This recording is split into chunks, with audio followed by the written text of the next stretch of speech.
Hello बच्चों, let read the question. The question is the most stable ion is. 4 option आपको given है और आपको बताना है सबसे ज्यादा स्टेबल आयन कौन सा होगा। तो यहाँ पे हमें एक चीज निकालनी होगी जो कि crystal field stabilization energy. Okay, देखिए पहले कंपाउंड की बात करूं, पहला कंपाउंड है आपका ऐसा Fe, C2O4 और इस पूरे का ट्राइस यानी ऑक्जिलेट आयन है ये आपका, राइट। और -3। तो ऑक्सीडेशन स्टेट निकालूंगा, Fe को मैं x मानूंगा और एक ऑक्सीलेट के ऊपर होता है -2, तो 3 के ऊपर होगा -6 चार्ज और पूरे कंपाउंड के ऊपर -3। तो x यहाँ पर आने वाला है 3। ओके, ऑक्सीडेशन स्टेट यहाँ पे +3। अब बारी आती है FeCN6 3 नेगेटिव की। FeCN6 और पूरे कंपाउंड के ऊपर -3 चार्ज। ओके, तो यहाँ पर Fe की x मानूंगा, एक साइड के ऊपर -1 तो 6 के ऊपर -6 -3 पूरे कंपाउंड के ऊपर charge, x is equal to +3। Option number C, FeCN6 और इस पूरे के ऊपर है 4 नेगेटिव।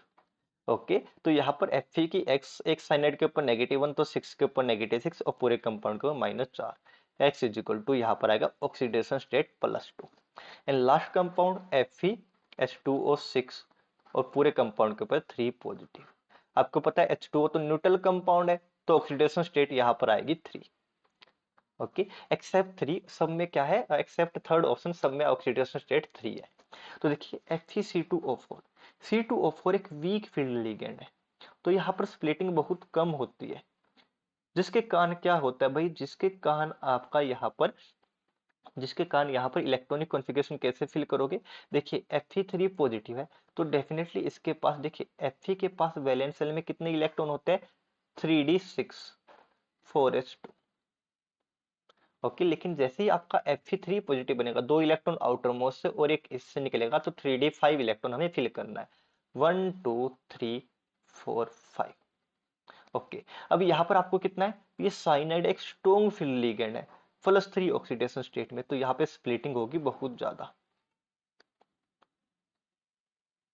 ओके, और यहाँ पे हमें इलेक्ट्रॉन फिल करेंगे ऐसे 1 2 3। ओके, पेयरिंग हो जाएगी। ओके, 4 5। ओके, अगला है ऑप्शन साइनाइड, दोबारा से स्ट्रॉन्ग फील्ड लिगेंड है, ऑक्सीडेशन स्टेट +2 है, तो यहाँ पे 3d सेल में होंगे 6 इलेक्ट्रॉन।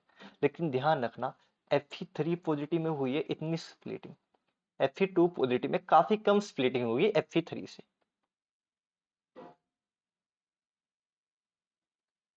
राइट। तो यहाँ पर आपके इलेक्ट्रॉन कैसे फिल करेंगे, दोबारा से 6 electron. Okay, 1 2 3 4 5 6 strong field ligand है, तो पेयरिंग डेफिनेटली होने वाली है। और लास्ट है FeH2O6। ओके, लास्ट कंपाउंड है FeH2O6। तो H2O एक वीक फील्ड लिगेंड है, राइट। तो यहाँ पे भी क्या होगा, पेयरिंग नहीं होगी, ऐसा होगा। ओके, अब क्रिस्टल फील्ड स्टेबलाइजेशन में बात करूँ तो हाफ फील्ड और फुल फील्ड की जीरो होते, कैलकुलेट करने की जरूरत ही नहीं है।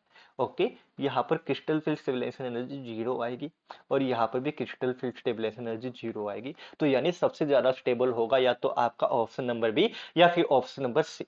अब इन दोनों को कैसे कंपेरिजन करेंगे, देखिए अगर आप चलिए मैं पहले क्रिस्टल फील्ड स्टेबलाइजेशन एनर्जी निकाल के दिखा देता हूँ। Crystal field stabilization energy is equal to okay, T2G के लिए कितना होता है, कंट्रीब्यूशन पर इलेक्ट्रॉन माइनस का 2/5 into delta naught. Okay, multiply by number of unpaired electron, यहाँ पर कितने हैं, sorry number of electron not unpaired, 2 4 5, तो ये आ जाएगा आपका -2 of delta note. Okay, okay, और यहाँ पर आप निकालोगे क्रिस्टल फील्ड स्टेबलाइजेशन एनर्जी, कितना आएगा, माइनस का 2/5 time of delta note multiplied by number of electron in T2G multiplied by 6। Okay, ये आप इसको सोल्व करोगे तो आएगा माइनस का 2.4 टाइम ऑफ डेल्टा नोट। लेकिन आपको कंफ्यूज नहीं होना है, क्योंकि यहाँ पर ऑक्सीडेशन स्टेट डिफरेंट है। और मैं आपको बता देता हूँ, देखिए अगर आप डेल्टा नोट की बात करें तो डेल्टा नोट की वैल्यू Fe3 पॉजिटिव में बहुत ज्यादा होने वाली है with respect to Fe2 positive. Okay, so overall -2 time of delta nought ही ज्यादा आएगा with respect to 2.4 time of delta nought of Fe2 positive से। ओके, ये डेल्टा नोट किसका है? Fe3 पॉजिटिव का। Okay, as we know crystal field splitting energy increase with oxidation state.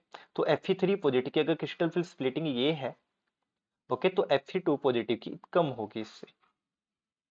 Okay, so overall value आपको check करने की जरूरत ही नहीं है, ओवरऑल आपको करना है Fe3 पॉजिटिव तो क्रिस्टल फिल स्प्लिटिंग एनर्जी ज्यादा है, यानी ये पूरी वैल्यू मोर है with respect to that. So your answer will be option number C.